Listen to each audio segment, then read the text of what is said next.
Morning, truth seekers and chaos sufferers. It's Monday, May 26th, and if you're already fighting the urge to throw your phone across the room, congrats, you're awake.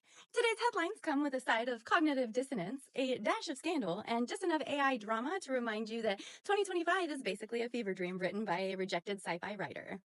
So tighten that messy bun, sip whatever's in that cup, and let's get into the madness.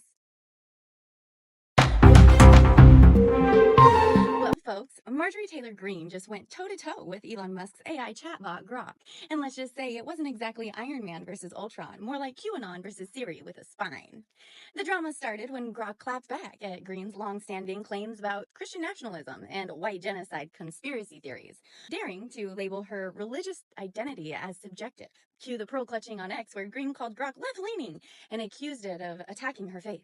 Now, if you're thinking, didn't Elon Musk build Grok? Yes. And apparently even his own AI has limits on how much conspiratorial nonsense it's willing to tolerate before responding with a politely skeptical algorithm.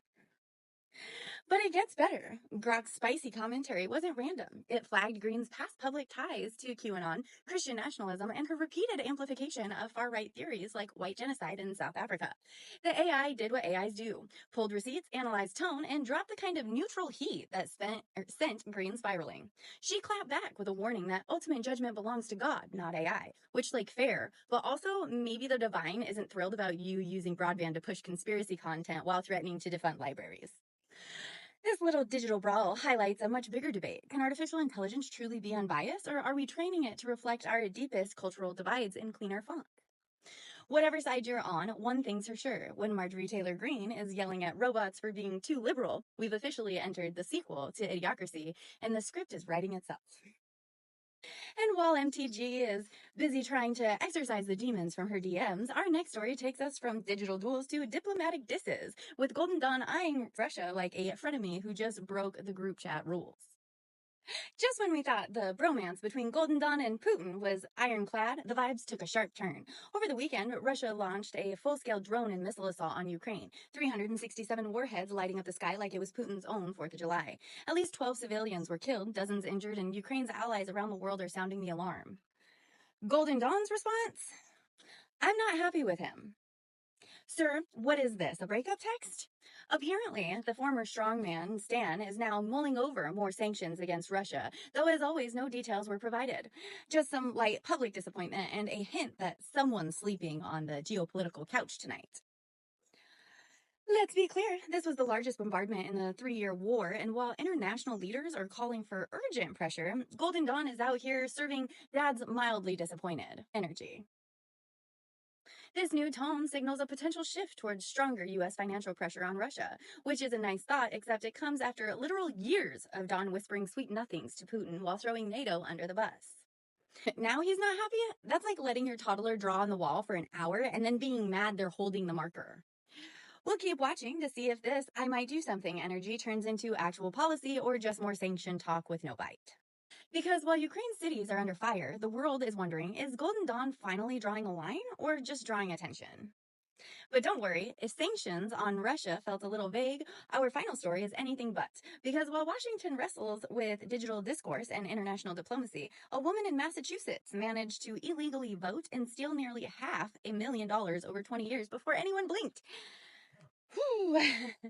Identity theft, illegal voting, and $400K in benefits. Meet Lina Maria Orovio Hernandez, a Colombian woman who just pled guilty to voting illegally in the 2024 election and collecting over $400,000 in federal benefits while living under a stolen identity for 2 decades. Authorities say she fraudulently obtained 9 different state-issued IDs, including a Massachusetts Real ID, and used one to vote in the most recent presidential election. That's on top of using someone else's social security number, falsifying passport applications, and racking up years of benefits meant for lawful residents. Federal prosecutors say this case highlights the importance of fraud detection systems and proves the government can catch long-term identity theft eventually. Which raises a hilarious question. If a single woman managing multiple identities over 20 years can be caught and prosecuted, then what's all the breathless screaming about widespread voter fraud being undetectable? We clearly have the tools, the investigators, and the political will when the crime is real and provable. What we don't need are people shouting fraud every time they don't like the outcome. Because cases like this show that yes, election fraud does happen, but it also gets found, eventually, dramatically, and with $400,000 worth of receipts. So maybe the problem isn't that fraud is running rampant. Maybe it's that folks just don't like math when it doesn't count in their favor. And while Golden Dawn's out here sending mixed signals to Moscow and Marjorie Taylor Greene's fighting with artificial intelligence, the rest of the world is spiraling with equal amounts of drama. So let's hit the headlines that didn't get a full segment, but definitely deserve your attention. It's time for your quick hits because global instability doesn't take weekends off. Golden Dawn hits pause on EU tariffs after threatening a 50% tariff on European Union imports. Golden Dawn has delayed the move until July 9th following a call with EU Commission President Ursula von der Leyen. The reprieve offers a window of further negotiation, but tensions remain high. Romania elects new president amidst political turmoil.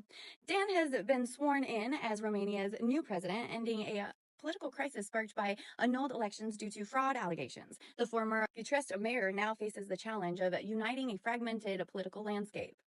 Israel faces diplomatic isolation over Gaza offenses. Israel's renewed military action in Gaza has led to strained relations with Western allies, including the UK, France, and Canada.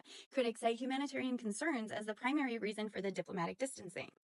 Scottish politics shaken by Reform Party surge in a surprising turn. The Reform Party is challenging the SNP's dominance in Scotland, particularly in the upcoming Holyrood by-election. This shift indicates growing political disillusionment among voters. Mali sees pro-democracy protests after political crackdown. Thousands have taken to the streets in Mali, protesting the government's dissolution of political parties and suspension of democratic processes. The demonstrations mark the first major pro-democracy movement in years. All right, tell me something good. The oldest park ranger isn't slowing down. Betty Reed Soskin, the 103-year-old former World War II file clerk turned national park ranger, just made a surprise appearance at Rosie the Riveretter National Park, and let's just say the crowd lost it.